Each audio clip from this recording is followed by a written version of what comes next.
And I'm going to turn it over now to Tom McMillen, who is going to moderate the next session. He is the new chairman of the National, was it the Foundation on, let me get it right. Sports and Nutrition. A National Foundation on Fitness, Sports, and Nutrition, just announced this week. And he's going to talk to you, he's going to lead the session on defeating childhood obesity. What is the role of sport organizations? So take it away, Tom. Thank you very, very much. And Tom, thank you for your leadership on this issue, as well as the Aspen Institute. It's sorely needed, and thank you all for being here today. Just a commercial for a second on what the National Foundation on Fitness, Sports, and Nutrition is all about. It's something I worked on for 17 years when I headed up the President's Council on Physical Fitness and Sports under President Clinton. We didn't have any money, but we had a big job to do, and so I felt it was very, very important that we get a congressionally chartered foundation that can supplement the work of the council and also try to help execute the executive order underlying the President's Council. And so we were fortunate that the legislation passed this year. The President signed it, and the foundation has been launched, and as we say, we're open for business. So we truly want to support efforts and initiatives like this, which are so meaningful and so impactful on this issue. Just my little summary on the issue, and I think it's the one we have to think about.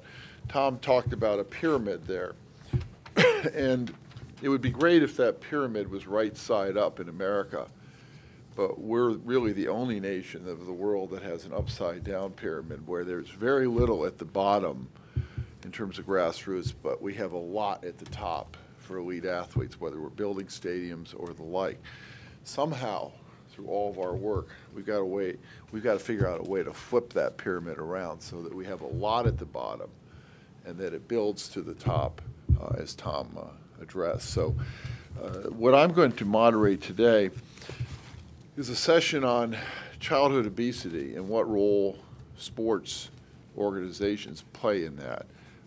You know, we're the greatest nation in the world, and yet we have probably as serious an obesity issue as any nation. And so we need to talk about how we're going to collaborate with sports organizations to get this done. I know later on we'll probably talk about the role of government, but in the times of budget deficits and crises that we face, we really have to rely on these sports organizations throughout the country, many of them represented here, to solve this issue. So I'm going to start with Dr. Lavisa Mori, who has a tremendous experience in this area. And Risa, you've seen these statistics.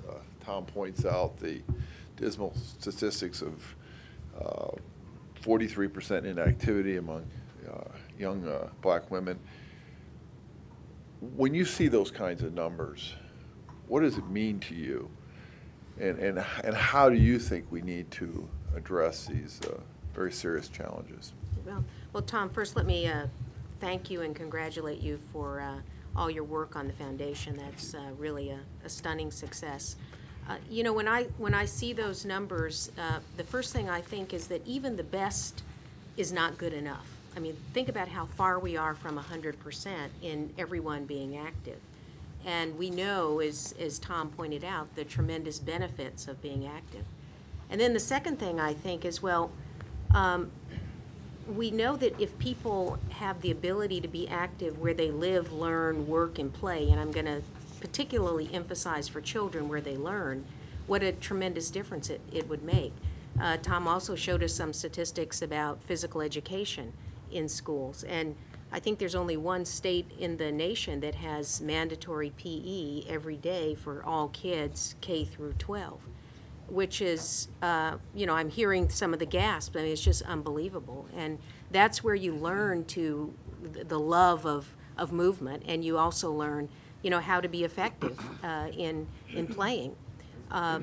The other thing that I think is shocking is that, particularly in a lot of under-resourced schools, kids don't have the opportunity to play recess and to learn that that unstructured play that was referred to. So I think one of the things that I see when I look at those statistics are a need for us as a nation to really invest in getting kids active at the early ages, so that as they move into the adolescent years, that the base of that pyramid is much wider.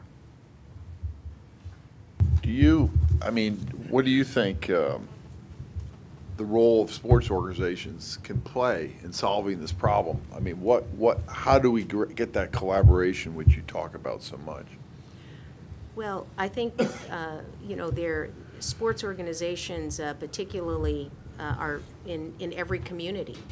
And you have already seen the tremendous connection that children and their families have to sports. And so we need to start right there with the conversation and understand how that love of watching sports at a young age can be translated into real activity, particularly in schools, but also in all the other places that people go for recreation in their community. So how much of this is policy and how much of this is individual entrepreneurship? How much, where does the change occur? How does the change occur? Well, I think it has to occur in both places. If the policy of the school is not to have recess, and the policy is to only have a day of physical activity, it's hard for kids to learn the basics. But then you can then use that to build on the individual entrepreneurship. So I think you've got to have both. But that's very granular in terms of getting down to it. So you're saying you have to be involved in the school as opposed to some governmental or whatever big issue that comes to the forefront. Well, I think if we're just sticking with the schools for a moment, that is a local issue. States and local environments determine how school policy is. There are plenty of people around the table that can address some of the more federal policies or state policies. Access to parks, for example, and the availability of safe recreational facilities that allow people to engage in sports after school and on the weekends. So what would you say is, if this group, and say, how could anybody affect change in what you're saying? Well, sorry. That's isn't that the conclusion we want to get to by the end of the day? All right, well, wait till you have to 3 o'clock. At 3 o'clock, you can answer that. Let me add to the John's, and then we'll expand this dialogue. But let me add to his question, which is, I'm going to ask you a practical question and a hypothetical question. Sure. The practical question is, what do you think a good outcome from these discussions today would be? And then really the hypothetical question I want to ask you is that, listen, you've been given all the authority of the world. You now are the sports czar, whatever it's called in America. And if you had the ideal world. I thought he was a person who put people on well, the hot seat. If you had the ideal world, what could you do? So give us the practical and the hypothetical. Okay, well, I think the practical is that we need to have a conversation that leads to serious action on how we can be innovative in addressing this problem, how we can engage people that have heretofore not been engaged in it. And I think that is the outcome that certainly I would seek as a result of this. I think that, from the hypothetical, if you go back to some of the slides that Tom showed, people like to watch sports. They certainly understand, at least professionals understand, the benefits of being physically active, all of the things that were listed there.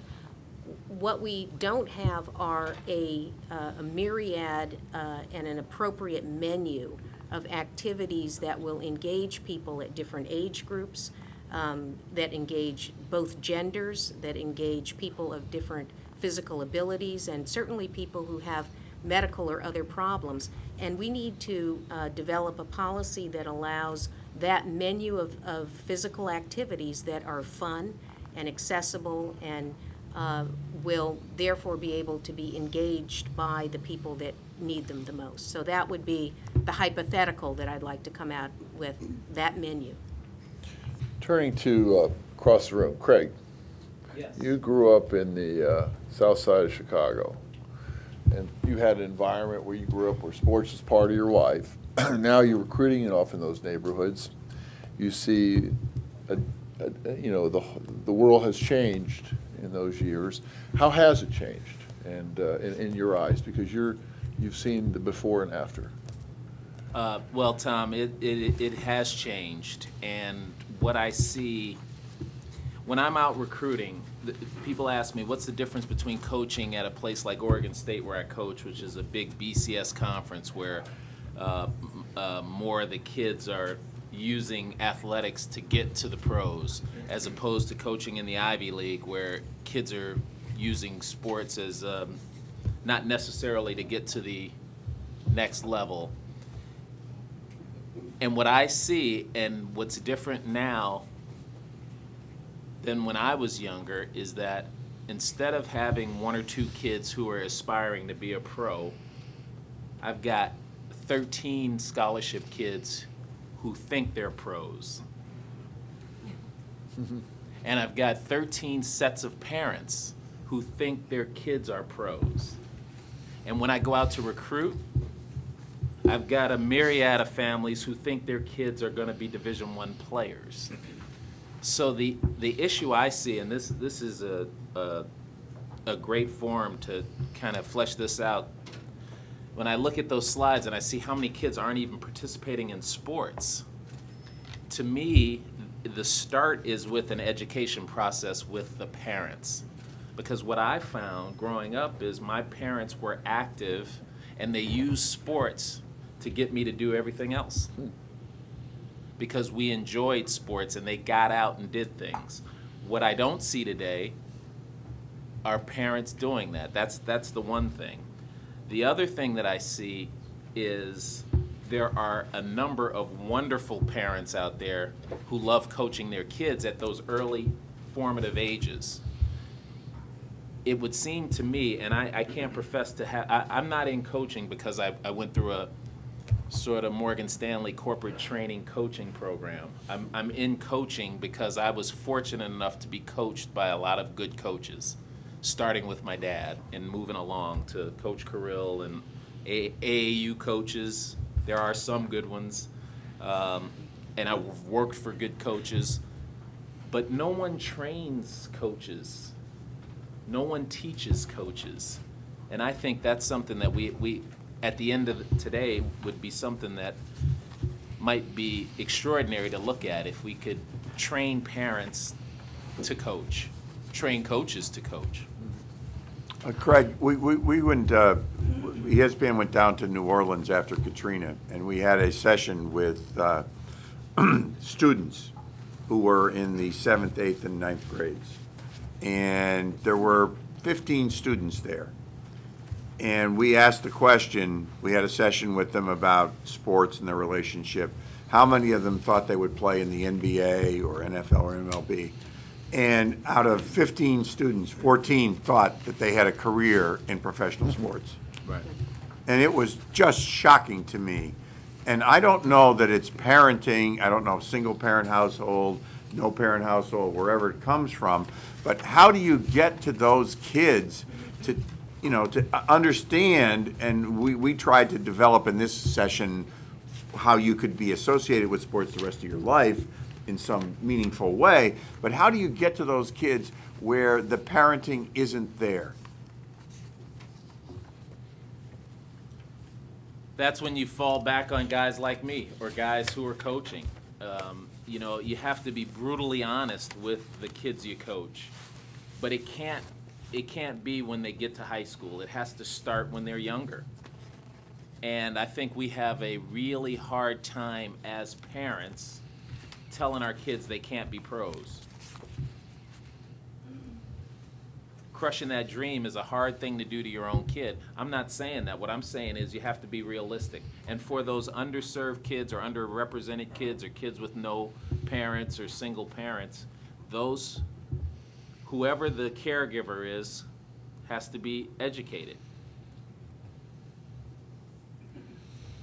Tom Cove, you're the president and CEO of all these sporting good manufacturers. You have a real stake in this issue. What's the most really troubling trend about all this as far as your industry's perspective? And what do you think can be done about it? Well, I'd say two things, two data points. First is one of the data points that we had that's just absolutely shocking is that in that inactive category, we do the biggest survey of sports participation in the country. We ask, statistically relevant all the way around. 117 sports, walking, swimming, camping, anything. And we ask, did you do it once? Did you do it 10 times? Did you do it 50 times? And we break it all down. That number of 4 million kids, they answered the question, didn't do anything once the whole year. Wouldn't you even lie about that? I mean, seriously. And the trend in that regard is, what the heck's going on? And then I would suggest half the people in this room have been in this business, in the business of promoting healthy participation. You and I were up talking to Senator Stevens 30 years ago, right?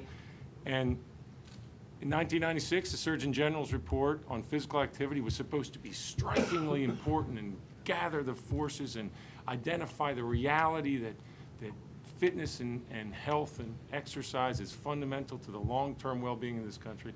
And look where we've gone. Obesity has increased. So in terms of our business, we're living off the elite athlete. We're doing pretty well off the elite athlete. An elite athlete at the 3rd grade level, at the 7th grade level, parents will spend on their kids. I actually don't think they're all about being a pro. I think they're all about being the best they can be at the moment they are, and then they can get to the next level. How can the elite athlete affect this? I don't think it's on the backs of the elite athlete. I think it is making accessible opportunities to the less than elite athlete, whether it's intramurals, whether it's rec league. Change the culture of recreation sports in this country. It's great to go out and have fun and play competitively, practice once a week, play one game on Saturday, go off and do something else. That would be the fundamental change in our culture that I think we at one point had and we've gotten away from. Why are there fewer opportunities, rec opportunities in particular, for a 13-year-old kid who wants to play in a relaxed environment? Why can't a kid Let's find define that? a couple things. I look around the room where there's a certain age group in this group. Look at the size of a high school in the last 30 years in America. There used to be smaller town high schools with a significantly smaller student body, and freshman, JV, and varsity sports. Now most high schools, 4,000 kids, still 12 kids on the basketball team. Why are there less opportunities? Because the idea is that you're supposed to make the basketball team or you're not good enough to play basketball. It's interesting when you look at our data, when all those numbers go down, baseball, soccer, highest percentage of participation is about 8, 9, 10 years old, shocking. What goes up? Two things. Basketball, because you don't need to organize basketball. Kids play basketball on their own, so it's the ability, it's access. You don't need a big field, you don't need a coach, you don't need an official. And football, where you add big numbers that can go into a sport at a high school level, whereas everything else, you're bigger numbers going out of the sport. And when you talk to high schools, say, why can't we do intramurals? We don't have liability, we don't have insurance, we can't pay for the coaches. There are opportunities to increase the access to intramurals. We looked at softball, girls and boys together in high school. That's a pretty exciting concept. You can do it, there's a lot, but then we couldn't get fields and couldn't get coaches. Scott, I know you have a session where you're talking to the group, but I just want to ask you kind of a follow-up question to all this. You run the big Gorilla Sports organization, and your job is to win gold medals. But yet the Amateur Sports Act, as Donna knows and many of us know, 1978 said, you're also in supposed to have a major responsibility with grassroots sports participation. And so they effectively gave you, as we talked about last night, an unfunded mandate. I mean, here you're supposed to do it, but you don't have any money to do it. How does the USSOC, as the big organization, fit into this issue of childhood obesity and all that? Yeah, I think in a few different ways. I think the best way that we can make a difference here is just by allowing our athletes to tell their stories. We have a young man here today, Henry Cejudo, who won a gold in Beijing, who came to me 3 or 4 months ago and said, I'm really worried about childhood obesity in the Hispanic population. What can I do to help? So the inspirational stories of those athletes hopefully can make a difference. We have, a number of programs, community Olympic development programs, coaching programs, but at the end of the day, you made the point. Our focus has been elite athletes and on winning medals at the games, and I think appropriately so. I think if the U.S. doesn't perform well at the Olympic Games, I think that has ramifications for sport generally in the U.S. But I think for us to be successful, the bottom of that pyramid has to be wide, and we are concerned that it's not as wide now as it used to be, and that over time that is going to have an impact on our ability to achieve sustained competitive excellence, which is our mission. But our mission is also inspiration and inspiring kids and people to be the best that they can be. So this is an issue that's important to us, but with the changes in our structure in 2003, our mission was much more focused on competitive excellence and on winning medals than it was on the participation piece. I'm going to turn to a moment and talk about some of the underserved populations. Tab, you've done a lot of work in the Hispanic community, and you know the problems of getting Hispanics active, particularly girls. Tell us about your perspective on this, and what can we do, because these underserved communities are really so important for America's future. Okay. First of all, let me say I'm honored to be here among such an incredible group of people. So thank you, Tom, for that. Thank you for the invitation. I was, listening to Craig speak before, and obviously, I think one of the reasons I probably got a call to be here is, I think as Tom saw, an interview that was done with me about a couple months ago about the issue we have with parents. One of the things that we're trying to do with soccer overall is, and obviously as you can see from the charts, soccer carries a huge responsibility in terms of involvement with children, and the numbers drop off dramatically within a couple of years of participation. I think one of the things that we're trying to focus on the U.S. soccer standpoint is trying to eliminate competition so early. Obviously, as you can see already at 8 and 9 years old, is really not, I think the children are starting to leave the game, not so much because they don't like it, but more because they're not winning in whatever division they're in at 8 years old. And that's because the parents make it a very difficult and uncomfortable situation for the children at those ages already. I believe that when they're going home, when they're sitting in the back of the van, and the parents are in front of the van, and speaking about how you could have lost this game, how come your coach didn't play you here, how come you guys can't beat the other team, how come, and those are all little things that by the parents speaking in front of the van and the children listening in the back, they start completely to lose interest. Obviously, when you play in competitions, there's usually only one winner.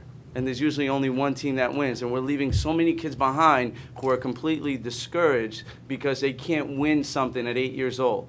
I know that in New Jersey, you can be a state champion at 11 years old. At U11, so at 10 years old, you can be a state champion. So if you're not a state champion, you have to, as a parent, the trend is, how can I get my kid on the team that just won that state championship? So it's not so much about their development, it's not so much about how my kid can do the best he can to move forward in the sport and participate and stay active, but it is more about how I can have my child on the winning team so I think that I look good and we're all happy and the family's happy and we're happy in the van. So I think this is where soccer plays this great role, because obviously our numbers are huge and they can be much bigger. What we're doing now is U.S. Soccer is implementing through Claudia Reyna a new curriculum for development. And in that curriculum, what we're trying to do is basically eliminate competition between the ages of 6 and 12 years old. So we want all the kids to participate. We want all the kids to change teams. U.S. Soccer has developed a national academy of clubs. We have 78 academies nationwide that have been given sort of a good housekeeping seal of approval as the academies who develop kids. So if you're a parent, you know by speaking to people that, let me give you an example, and I don't want to go on too long, but that's what we're here for. For example, if you play, just to give you an example, if you play in the state of New Jersey, there are four academies in the state of New Jersey certified by U.S. Soccer as development academies. So if your child is going to be someone at some point in developing, going to, you know, whatever it is, the pros, at 8 years old, we already have that plan, and all the way up, you know that your child needs to play at one of these academy clubs. So what U.S. Soccer has done now is said, okay, well, now that the parents are starting to find out that the best children at 6, 7, and 8 years old need to play in that academy club, now what we try to do is put a curriculum together for these academy clubs so that the academy clubs are not competing at 8, 9, 10, and 11, and 12 years old. So now what we're trying to do is get the parents involved with these academy clubs, and at the same time within the academy clubs we have our own programs in which we just have an in-house league, and the kids are just playing with each other, and every Saturday we change teams. And you're not on one particular team, and you're not competing with the town next door, and you're not competing for championships. And you know what? At the end of the day, it's good to win the game. You don't want to teach children that you don't want to win the games. I think that's important. But I think what's also important, the fact that every week you're changing teams, you're playing with other people, and every weekend you have a new opportunity to succeed in a different way. I think obviously this is not the answer to everything, but I think we've begun, at least in soccer, to try to change the mentality of the parents, because there's no question, like Craig said, that it begins, I think, educating the parents and the coaches, the people we have in front of our children before we teach. We try to teach the children, because as I said before, the kids in the back of the van, all they hear is the two people in front of the van. And that's the people we have to change. Have good perspective. Tom, I think that the issue that Craig raises, which I think is critical to this, what the assignment of this group is achievement versus competition. How do we get children to understand achievement, and the achievement on whatever level is more important than the competitive advantage, without losing that edge of, you know, doing your best? No, and I agree. I think that your point is that taking the edge off the competition veneer might be a way to move this along. Let's go to another underserved population, young women and girls. And we have a lot of experts in this room with Shelley and Donna and Nancy. Let me start with Shelley. You know, it's hard to believe that you think 43% of young African-American teenagers don't even exercise at all. I mean, zero. It's just mind-boggling to me. I mean, you head up the President's Council as the executive director. What can be done? And of course, Donna and Nancy, weigh in here, because you have a lot of experience in this area. Well, thank you, Tom. You know, we know that if girls are not participating in activity by age 9, that we've lost them. And the Women's Sports Foundation has done a wonderful job at really looking at these trends and this data and why girls and young women are not participating. Again, I think some of the issues that we've just talked about certainly weigh into that. I would go back to, and I know my friend Paul will weigh in at some point as well, when we talk about school-based activity, whether it's physical education, whether it's recess, whether it's before and after school participation.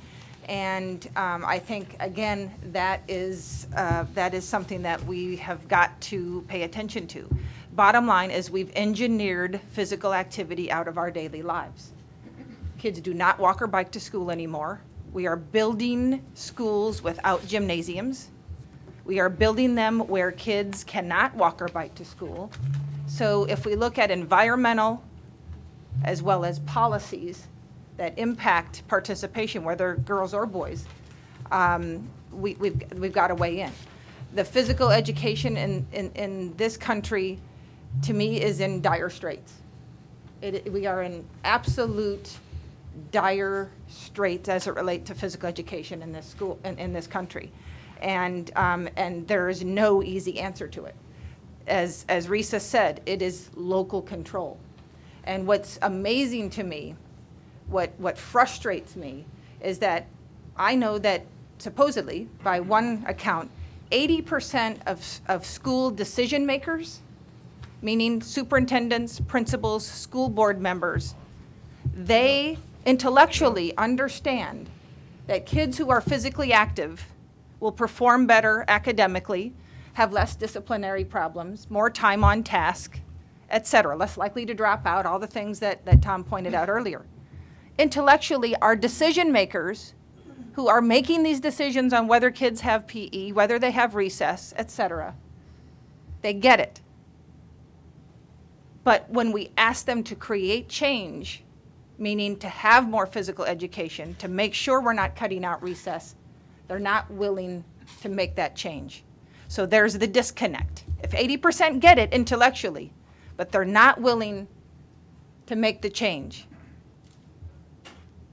how do we create that? And that's what is so highly frustrating for us at the President's Council, and why we're so committed to working with the people around this table and other partners around the country to figure out how can we truly create that change at the local level. And again, it's exacerbated, back to your question, Tom, it's exacerbated in the female as well as other disparate populations. Donna. I know, I feel like I'm revisiting my past over and over again. I think with the demise of physical education, one of the reasons was it wasn't creative enough. It wasn't fun for the kids. They didn't like it. And a lot of the physical education teachers, goes back to coaching, were very comfortable in doing jumping jacks. So the kids that really wanted to be sports experts went to the teams. Then we have this other issue of schools that are crowded and funds are difficult. And the mandate from the federal government isn't strong enough. I was on the council for 5 terms, and you can't lobby for money on the Hill. I hope you're getting a lot of money, Tom, to do what you need to do. But if you don't have money and you can't lobby on the Hill, how can you make an impact? One of the ways we made an impact was we had a very visible leader at one time, Arnold, who went out and raised his own money and got things done. It goes to leadership, it goes to money, it goes to the strength of the federal government and saying to the local community, you know, if you want your money for the school programs, you're going to have to do this other thing. Whether it's opening the school in the morning to let somebody like Gary Hall Jr., who's an Olympian who started a great walk program in Florida, he's testing it. He gets an Olympian to adopt a school, off of school hours, he just has kids walk, and they compete with other schools for miles. And the kids love it. It's not expensive. They get to identify with a name athlete. It doesn't have to be an Olympian. It could be a professional athlete. But they have to get the community to open it up. Then you get into these problems that we looked at years ago and opening up the schools after school or having street programs. A lot of it has to do now with insurance. You know, or a lot of it has to do with coaches that don't want the money. They want the overtime money. So if a parent wants to participate, they don't get to, because these turf battles play out in the pyramid on and on and on again. And the truth is, an athlete who makes it all the way to the top of the pyramid usually is experienced everything from recreation to AAU to NCAA if they get that far, to the pros if they get that far. And we've always had a problem working together. When I was on the Opportunity and Athletics Commission under Bush, it became a turf battle over Title IX, which was not the intent of that commission. That's why I'm so excited about this, because we have independents that really want to make a difference. But the only way you can make a difference is that everybody takes a piece of the pie and the responsibility. And you got to make it fun. And one way you do that is obviously through the media. ESPN's done a great job. And if you get to women, we need more women visible role models. Where are they? If you look at the percentage of coverage of women in the media, it's very small. So how are these young girls going to get role models? Jessica Mendoza is Hispanic. Great role model. Do we see a lot of her? Fortunately, through the Women's Sports Foundation, we have, because we made her a president. But we need to build those leaders that want to go back and give, because you hit your head against the wall over and over again, and you don't get the rewards. So these people go off to do other things. So we have to really champion those people that want to give back, like Eli or Nancy or Apollo Ono, because they do want to do it. We just need to find the vehicle for them and the financing. And I hope, Tom, you've got a lot of money to do that. Well, Thank you. I love to hear that. Nancy? So the Women's Sports Foundation is concerned about the lifespan of a woman's participation in sports and fitness activities. So it's not just, you know, Title IX, high school, college. It's really the whole gestalt, the bigger picture here. Oh, thank you. And in particular, when you talk about youth-serving organizations, we have a program called Go Girl Go, where we go into a city and we work with youth-serving organizations. And we're a grant giver. We give them money, and so it's some organizations, you know, Boys and Girls Clubs will work with, you know, 200 kids here and 500 kids here or 50 kids here, really small. We force them to work together. We have an award-winning curriculum. But it's been very, very successful. So right now we've already reached, our curriculum has reached not quite 1 million kids, not quite 1 million young girls. And what we know in particular is just there are different reasons that people play sports. There's just not a one size fits all for everybody. For Latina girls, they participate because they want to belong, because they want a team that they can relate to and they can be a part of, and winning is not important to them. So we have to find out, you know, different groups, like what's going to work in different groups.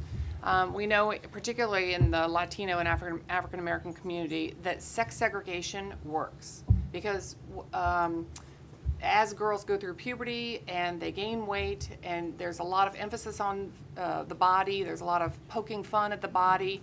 And so particularly in communities that don't embrace a larger body type size or different body type sizes, it's a real barrier for girls wanting to participate in sports or any physical activity at all.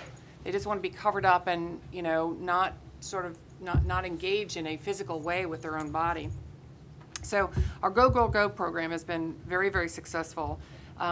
We've in recent budget cutting times, we actually had to pull out of a couple communities, but right now we're in New York, Boston, Atlanta, Seattle, but other places as well. Also, if I can just for a second speak as a parent, that what it takes to get a Craig Robinson interested in your kid to be a Division I athlete is it requires an awful lot on the part of the parent. That our sports system today it asks parents to essentially become mini agents, and you've got to find who the best coaches are and find and if your kid doesn't make it to sort of the next level, then they're out. So that I think it's a mistake just to blame the parent when the parent is just looking out for, how do I keep my kids in sports where there are 3,000 kids in that high school, only 12 of them are going to be on that basketball team. How can I make sure that my kid, there's no, you can't start then. There's no Michael Jordan of not making the freshman team. Right? That they already need to be a very developed athlete with lots of experience in private coaching and whatnot. So I think that sort of keeps a lot of kids out. But so there are different strategies that work for different types of things. I mean, in the Title IX and the work with gender equity that we've done, it has made a sea change for women in America to be able to have these sports opportunities, and the difference it's made in their lives. The research is phenomenal on what it has done. Thank you. How about another underserved community, persons with disabilities? EY? Thank you. Again, to echo Tab Ramos, it's an honor to be here and appreciate all the work, Tom, of convening everybody. I just wanted to speak for a moment.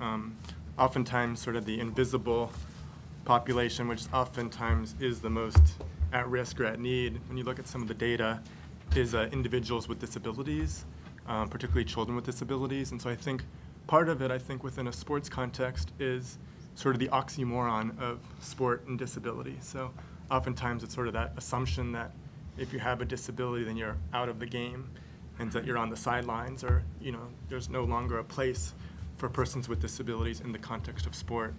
And I think part of that is sort of how do we change the discourse? How do we change the conversation? And I think particularly as the Paralympic movement and other movements have sort of embraced, the disability rights movement has sort of embraced sort of an empowerment model of persons with disabilities kind of being okay, being out there, being included. it's sort of a different conversation now. And so I think as part of our sports culture, sort of this emerging area is to recognize that people with disabilities are athletes, they're involved with sports, that they're a part of it. I know there's more and more recognition. A lot of the points have actually included mention of persons with disabilities. But I do think that's an important perspective. I think sometimes in the context of the media or in schools, you know, we still hear the terms, you know, retard or crippled, or, you know, there's a lot of language of disability in the context of sport that can be somewhat marginalizing and stigmatizing. So I think it's about how do we really think about persons with disabilities. And my final point is, for me, my passion has been within the educational system. So I'm, you know, on faculty at Brown University. And I think part of it is, it starts within how do we teach people. You know, a lot of these things we've talked about around the values of sport actually are pervasive within higher education, not only on the athletic side, but also in the academic side. What are we teaching? You know, what are the courses? How are we teaching about sport in the schools? And so I think that's another perspective, particularly around disability. The courses I took on sport didn't mention disability at all. And that's actually was, you know, my passion came from that. Because it was invisible, I was like, we need to, other people that want to come through, that want to promote disability in sport, how are they learning about that? So thank you very much. I want to turn now to, Robin, to more of the governmental approach here. You know, we have not had a focus like what Michelle Obama has brought to this issue really since John Kennedy. It's really truly amazing what she has. And Let's Move is an organization, many of you probably don't know, you know something about it, but Robin's here. Tell us about Let's Move and how it fits into this. How do you work with sports organizations? How do you fit into all this whole thing? Sure, thank you. And sorry for being late. The challenges of being a mom with 2 little kids that didn't want to go to school. So It's because they didn't have PE today. Yeah, and we didn't walk to school today. So Let's Move really, the First Lady, I think, has tapped into something that is really important. There's been a hunger out there to bring this all together. And you know the statistics. 1 in 3 children are overweight or obese in this country. I don't know if you know some of the other statistics that are really alarming, that in communities of color, 1 in 2 children are on track to get diabetes. They will get diabetes in their lifetime. We know in Hispanic communities and Native American communities, 1 in 3 children are overweight or obese before the age of 5. So we're talking about statistics, we're talking about sports, and you know, just echoing what Shelley and Donna and Nancy and Eli are saying is that it's not just about the sports. We got to talk about getting everybody active. So Let's Move is really how are we moving, and how are we, you know, how are we eating? How are we fueling our bodies? You know, how are we thinking about what we're eating? When I went with the First Lady to South Carolina, to the largest Army training base, what they found in the Army is that recruits that were the same recruits that PE started getting cut in the 90s, they're now 18, 19, 20 years old. They have no idea what to eat to go through basic training. They'll start with a donut and they have no idea, like, oh my God, I can't climb that wall. They just have no idea. So they've had to reteach these kids, these recruits, how to eat. It's like what I do with my kids of like, this is the all the time food, this is the sometime food, and this is the, you know, on the occasion food, because they don't know. So they have a program called Fueling the Soldier Athlete to try to teach them. So really when we talk about Let's Move, and what the First Lady talks about all the time, is that 1, people have a voice. Is that we all have to stand up. Parents, coaches, athletes, we all have a role to play. We can point fingers and say, you know, somebody has fault or somebody should be doing more, but we all have to do something. And what we really need, I think, what the First Lady says and we talk about all the time, is that we got to get those kids active that are not in sports. We have to address the issue of sports that you're talking about, but the biggest issue is that we don't have kids being active at all. What Shelley was talking about, that kids don't walk and bike to school, 70%, when I was growing up in the 60s and 70s, 70% of kids walked or biked to school. Now it's 70% are in a car or a bus. So they're not active at all. They're not doing anything. We don't have recess. We don't have PE. There's all these things that are cut. So we need to get kids active. So we had a great, from the government perspective, there is so two things. Is that one, when we talk about getting kids moving and getting kids the good nutrition, we don't just talk about this is about physical fitness or a public health issue. This is more than a public health issue. As Shelley talked about, this is also about academic achievement. If we are going to win the future, if we are going to have, if we're going to win the information age, kids have to be physically fit now in order to have academic achievement. We also need to know that we have good nutrition and that they're getting the right food and they have access to right to food. So whether it's supermarkets and not just convenience stores and fast food restaurants, that's access to healthy food. That's community development. The mayor of Philadelphia, for example, started a community market that created a community center, and there's 200 jobs now that there weren't. So we're talking about community development, we're talking about economic opportunity, we're talking about national security. So we can't just keep it in this one frame of sports or health. We got to think about it as a bigger picture, and that's what we talk about. So there's something called the President's started this thing called America's Great Outdoors, and it really was creating the next conservation movement. So last summer, Shelley was part of it. There was focus groups all around the country with youth. And the things that came up were very interesting. One is kids would say, well, don't call it exercise because that's not cool. What were all the barriers? So listing the barriers of what can sports organizations do and how can we all get involved is we have 4 things. One, we need to inspire people. We need to inspire. So that means we all need to lead as examples. We need to walk and bike and get out of our cars. We need to, volunteer. We need to get every, I was talking to Scott last night about getting every Olympic athlete out there in their community. We have something called Let's Move Cities and Towns. We have 690 mayors around the country that have signed up to be a Let's Move Cities and Towns. Imagine if an Olympic athlete was matched up with a mayor and adopting schools, 1 school, 2 through schools, just doing a walking school bus. Imagine what we could do. So we need to inspire. Then we also need to have access. The other thing that we found out from kids is they want to go to the parks. They want to go somewhere, but they don't have the transportation. Public transportation doesn't get there. And they don't have the transportation, or they don't have the places that are safe. Imagine if we adopted playgrounds like we've adopted highways. We have corporations that adopt a part of a highway.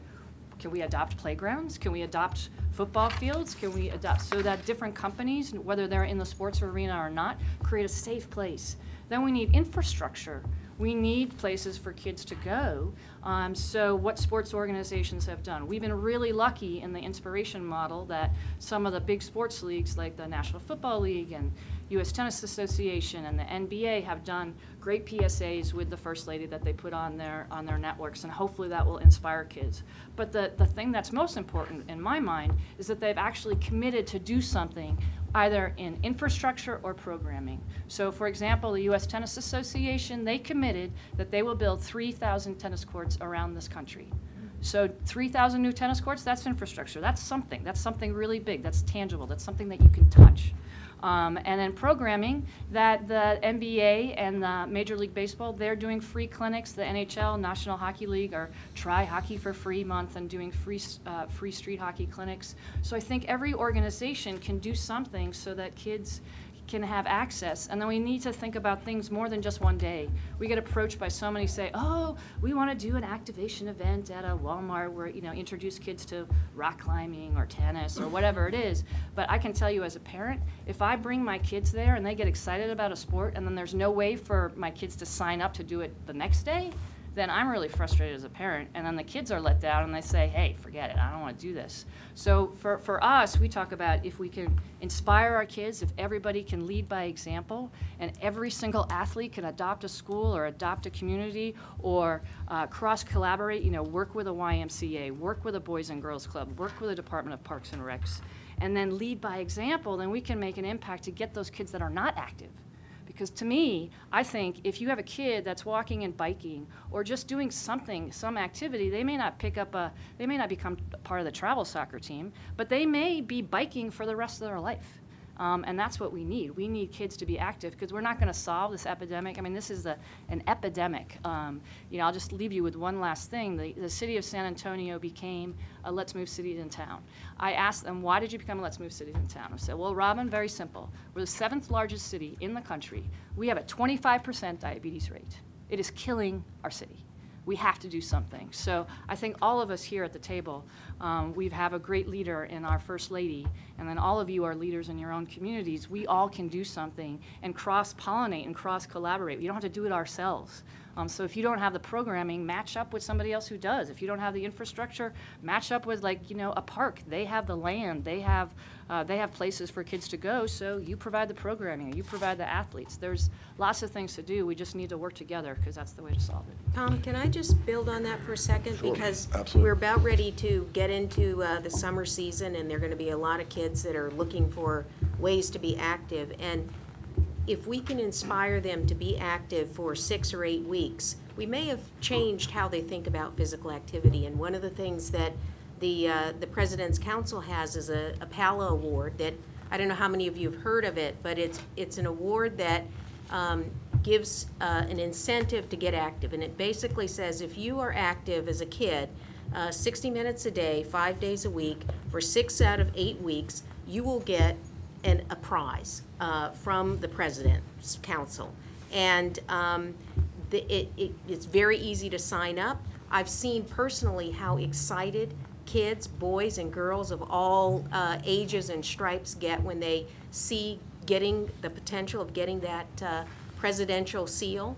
And it's something that, particularly now, if we can get kids involved for, like I say, 5 or 6 weeks out of the summer and actually see the benefits of it, it begins that inspiration. And all of us can be part of sponsoring that. I want to turn, we've been talking about the bottom of the pyramid. I'm sitting next to someone who is at the very top of the pyramid. As a handful in this room, you've been there at the top. You've been to the mountaintop, as they said.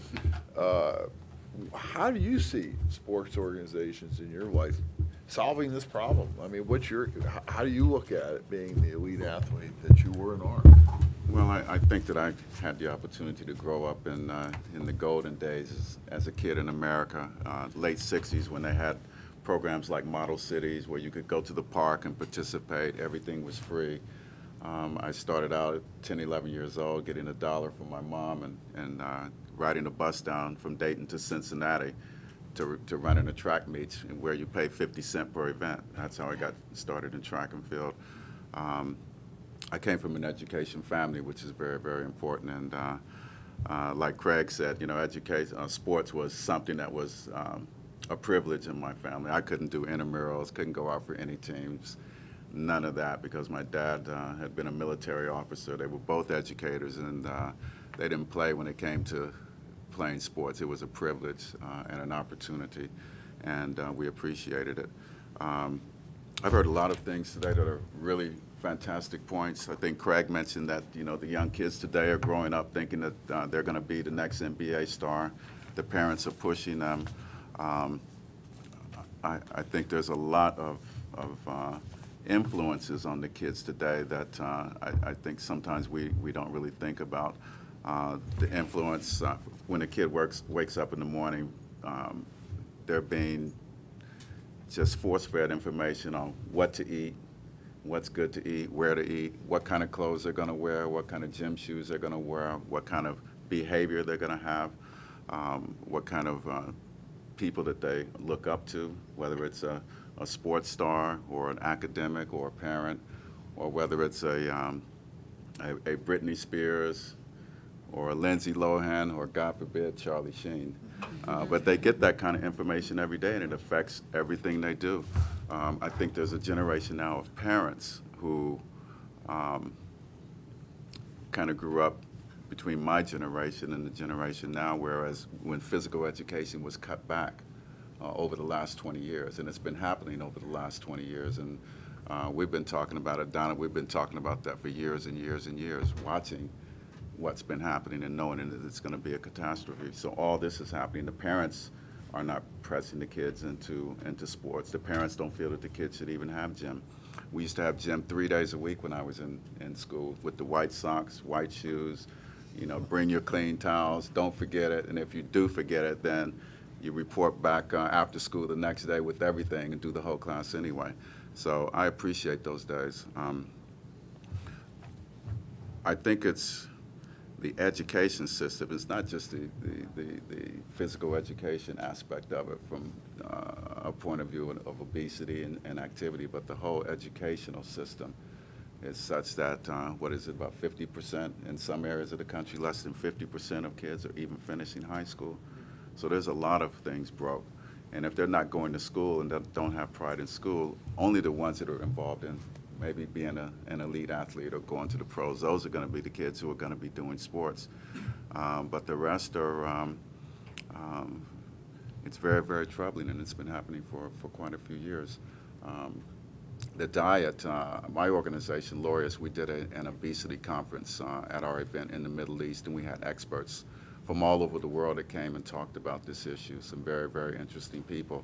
And it's even worse in other countries than it is here. In the Middle East, I think the statistics for diabetes and obesity are about the same as what you mentioned. 1/3 to 1/2 of all the kids are definitely going to get it. There's, you know, 15, 20% of the kids are diabetic by the age of 12, 15 years old in some of these countries. So it's a worldwide epidemic. And in this country, the educational and the academic crisis that we're going to go through in the next 10 or 20 years because of a lack of kids even finishing high school, and that affecting our workforce, topped off with the physical aspects and the physical detriments. It's going to be a challenging situation for this country's global positioning and security. It really is. So it's a quagmire. How to fix it? I would like to see physical education brought back. As Shelley mentioned, that I think you mentioned that 80% of the parents get it, 80% of the administrators get that there's a disconnect there, but what are we going to do about it? And I think unless we invest in education, if we don't invest in education, we're not going to be able to invest in physical fitness for our kids. And if we do that, this ball of wax is only going to get worse. So I don't know what the solutions are, but I've been kind of following these problems for a long, long time, and just tracking them, and anecdotal evidence, having a 15-year-old son that, you know, talks about it, who fortunately eats well and knows how to cook himself, unlike most of his other friends. He said, most of my friends can't even cook a hot dog, Dad.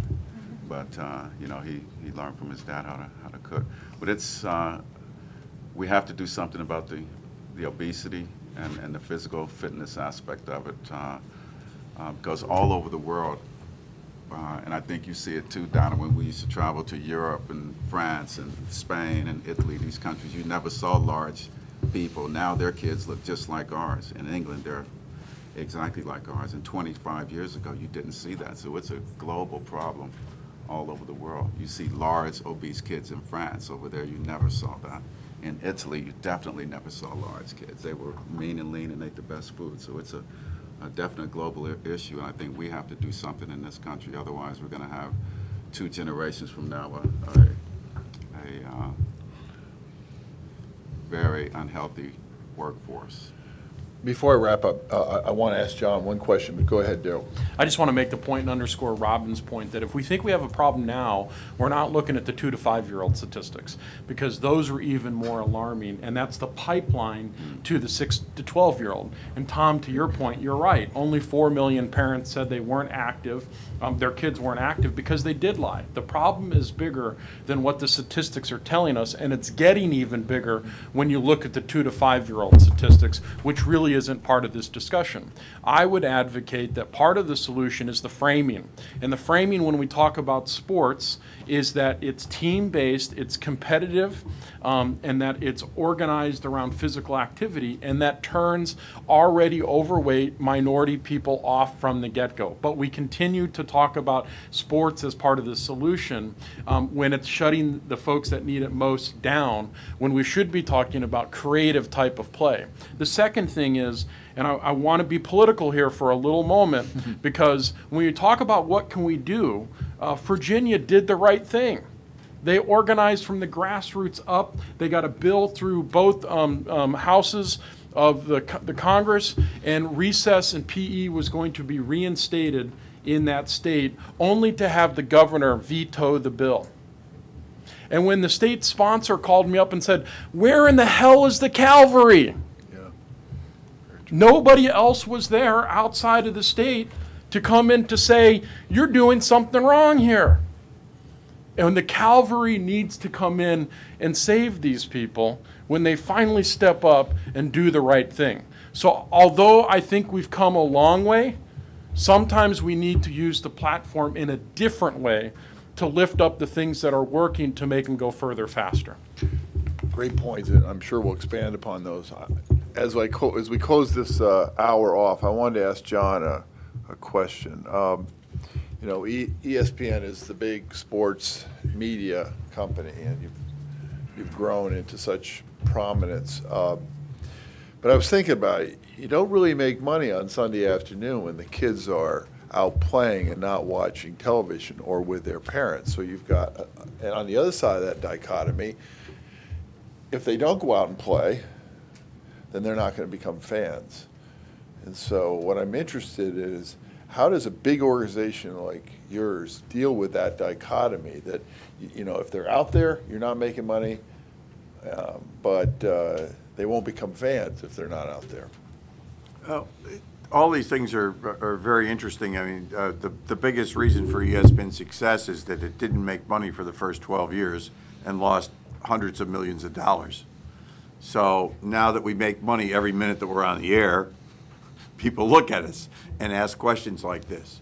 And part of the reason that we have the Tom Ferrys of the world and the Jeremy Shapps and the Tom Rinaldis and the Chris Conleys is that we try to address these issues whenever it's appropriate.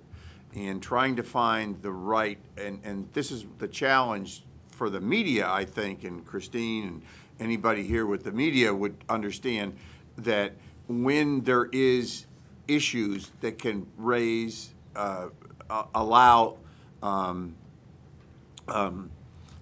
talking points such as the ones we've had here for the past hour to become more public and deal with this, that's where we can make a difference. And when Tom Ferry gets to write a book like Game On, that can make a difference. When we can expose what's happening, and this, I don't know how many people saw this, but I mentioned it to Tom as I was coming down here, is a week or so ago we ran a piece on kids in Florida at the pee-wee level of football, parents being bribed to get kids to play on teams, and kids being bribed for their performance because adults were betting on the games of 8-year-olds. I mean, that was unbelievable to me. And that's where we can make a difference, to expose those kinds of things, but also to inspire and see how we can create an environment where issues like these are talked about in a positive way. Too much of what we do, which is, you know, one of our biggest mandates, is to expose these kinds of situations, and not enough is to inspire, because inspirational messages don't make money. Infomercials don't make money. What makes money is the controversies that we see, because people are, you know, glued to their sets and they understand the importance of an issue that deals with children. So I think it's the answer is a two-pronged solution for people here, which is alert us, alert the media, and I don't mean us, ESPN, I mean every media organization, any media organization, to both great inspirational messages that can galvanize a community, and two, horrible issues which can inspire people to do better. And that's what we're about. And we devote an awful lot of time to to examining these kinds of things. I run an editorial board at ESPN, and every month we sit down and we talk about these kinds of issues. And unfortunately, there's, people watch games, the Bulls, whatever, the Lakers, and it's important to understand outside of the games themselves what people can do to inspire other people to do better. Tom, it's all yours. Thank you. Yeah, thanks, Tom. Great job. A lot of incredible comments here today. The, and Mara, maybe you can write down. I mean, I heard several things here. I'd like to summarize, and then I'm going to hit a couple people with questions here. What I heard, what sports organizations can do, because the whole topic of the session is what is the role of sports organizations. One is they can pair elite athletes with mayors. They can create partnerships. They can, adopt playgrounds. That's something Robin Shepard talked about, a couple other people. They can work harder to develop inspirational athletes, whether it be Hispanic girls or African American girls, give people in those communities, girls, an opportunity to say, hey, that's who I want to be. There is a pathway there. I think Tab Ramos made a great point about dialing down competition. These sports organizations all have policies and practices in place which promote or discourage competition at different ages or otherwise. U.S. Soccer apparently has has an initiative that is trying to essentially move, de-emphasize competition through age 12 as a means of keeping more kids in the game. Am I talking too fast, Mara? Oh, no. Okay. I think, several people, any number of people talked about PE, and, Daryl talked about where's the cavalry. Advocate. Maybe there's a role for sport organizations to actually get out there and advocate and lobby for PE and school cuts when they see headlines in the paper or otherwise. Who's the coalition that? Maybe a coalition needs to be formed. Maybe there's maybe they're already formed and they're in this room, but they need more support. I think John made. I'm sorry. Yeah, go ahead, Paul. Well, sorry, I didn't mean to interrupt your thing. So I started Up to Us, and the entire purpose of this coalition, after 10 years of working in a grassroots soccer program that I also founded nationally, we had no resources. We were the lifeline to the kids in the communities. We were the only sports program, the only physical activity program in half the schools we were at. And I realized that there is no home for youth sports programs that are using the concept of sport to change entire kids' lives. There is no national home unless you're part of some wonderful two institutions that are out there, which are the YMCAs and the Boys and Girls Clubs. But what about the churches, the community centers, the park centers, the nonprofits that sometimes are the last ship in the neighborhood? How do we bring them together in a grassroots capacity to address these issues, to raise resources, and to be more effective? Now, I have a lot of responses to what's been said in this room, but I don't want to take over your thing. But I just wanted to say there is an organization, Tom, and I'm not grandstanding. It was started with literally dozens and dozens of people like me who are in the community, and a lot of them are coming to Washington in October. So it'd be great for you all to ask them these questions, because they represent every state in the country and they represent every type of sports program, and they're doing it in the lowest income communities at the hardest to reach kids.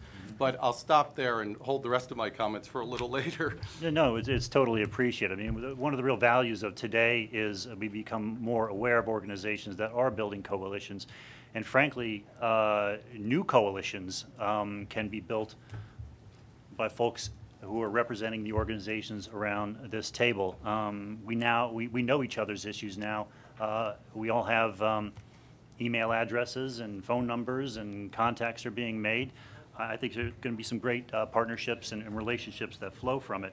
A couple other points here in terms of what sport organizations can do. John made the point in terms of sports media that maybe we in the mainstream media need to look a little bit harder, for the type to tell these type of stories. there is tension in these stories. This has been a tension-based argument for the discussion for the past hour or so. People care about this topic. I think people are really dialed into youth sports. Why? Because they played sports as a kid, so they connected with it on that level. Or they have kids playing right now, and they're saying, "Oh my God, how am I going to get them to the game?" Or, "Gee, do I really want them to try out for the third grade travel team?" I mean, these are real issues for real people in real communities, and I think they can rate. I think even Outside the Lines has found that. Did we get a good rating on the Pop Warner story?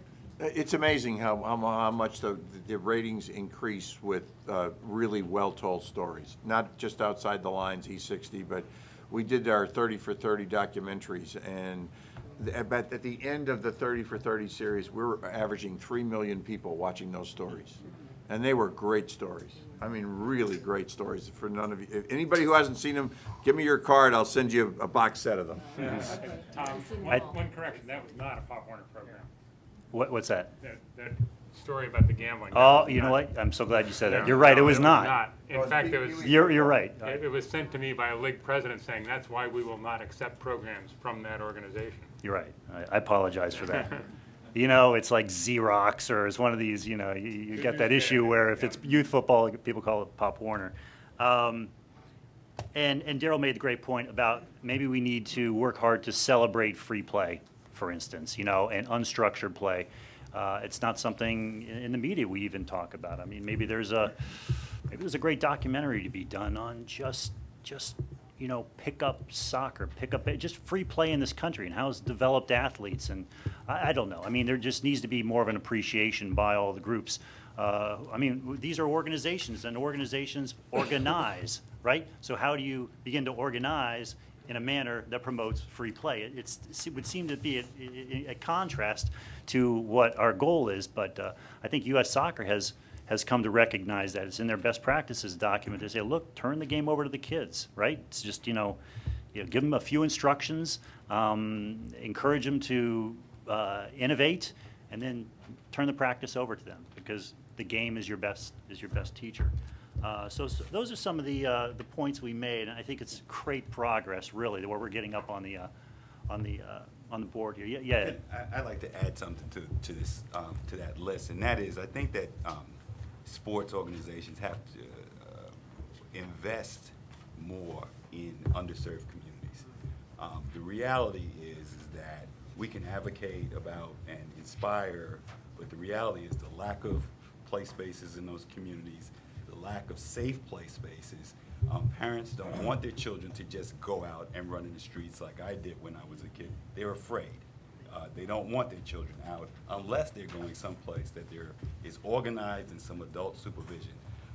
You have to invest in those communities, because when I drive through the middle-class suburban community where I live on a Saturday, there's sports being played everywhere, because there are volunteers, there are parents who can write checks, there are people there that can create this environment for the children. Is it perfect? No. We've pointed out many things about competition, etc., but there is an outlet for children. When you get into these underserved communities, the outlet is not there often for children to have a safe place to play. I'm reading the Post on Sunday. There's a picture on the metro section. 5-year-old little boy peering out the window of his apartment in Anacostia, one of the poorest sections of the city. Why? Because his mom doesn't want him going out. I mean, it's not about a sports in this story, but that's the reality.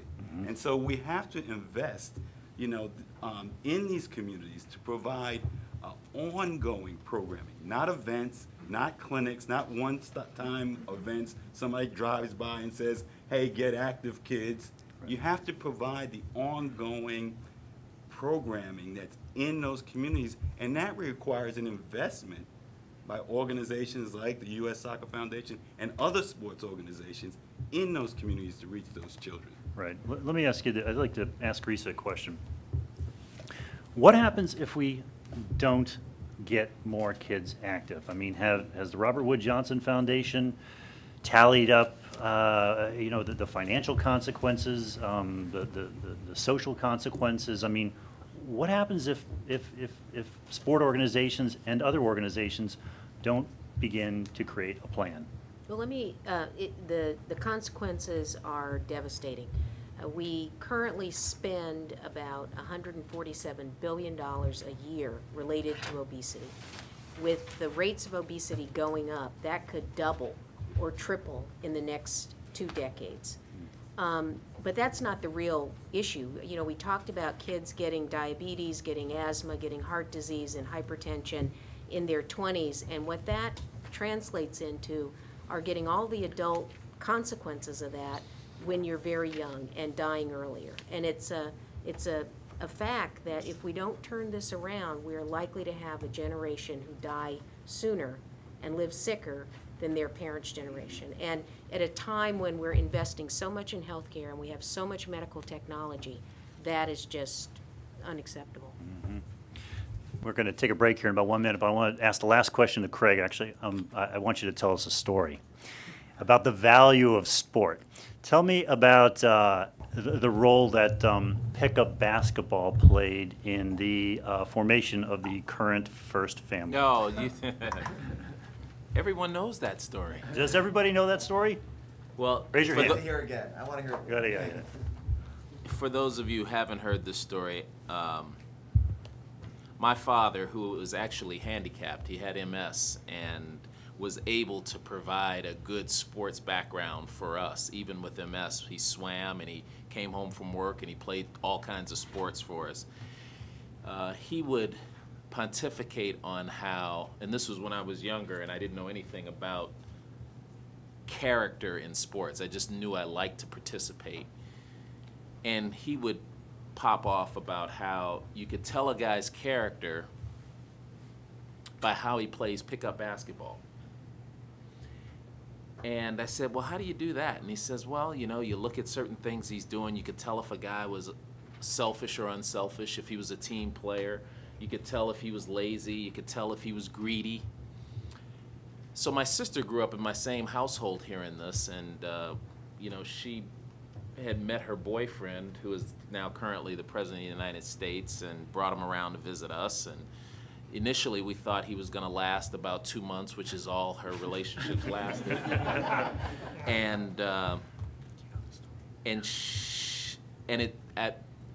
Things started to work out, and after about 4 months, she asked me to take him and play pickup basketball because he fashioned himself a basketball player, and she wanted to know what his true personality was like.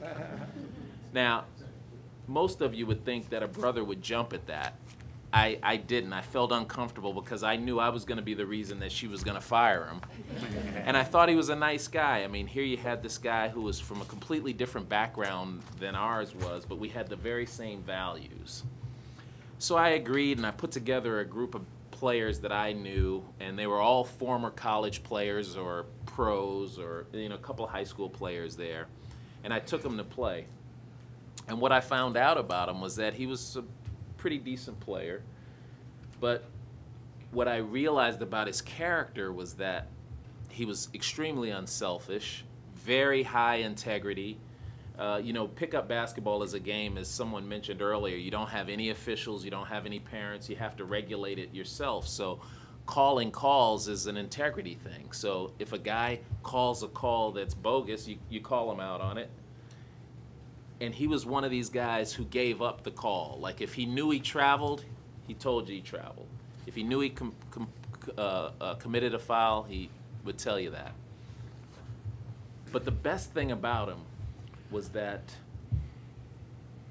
he didn't just pass me the ball to suck up to me because he was dating my sister.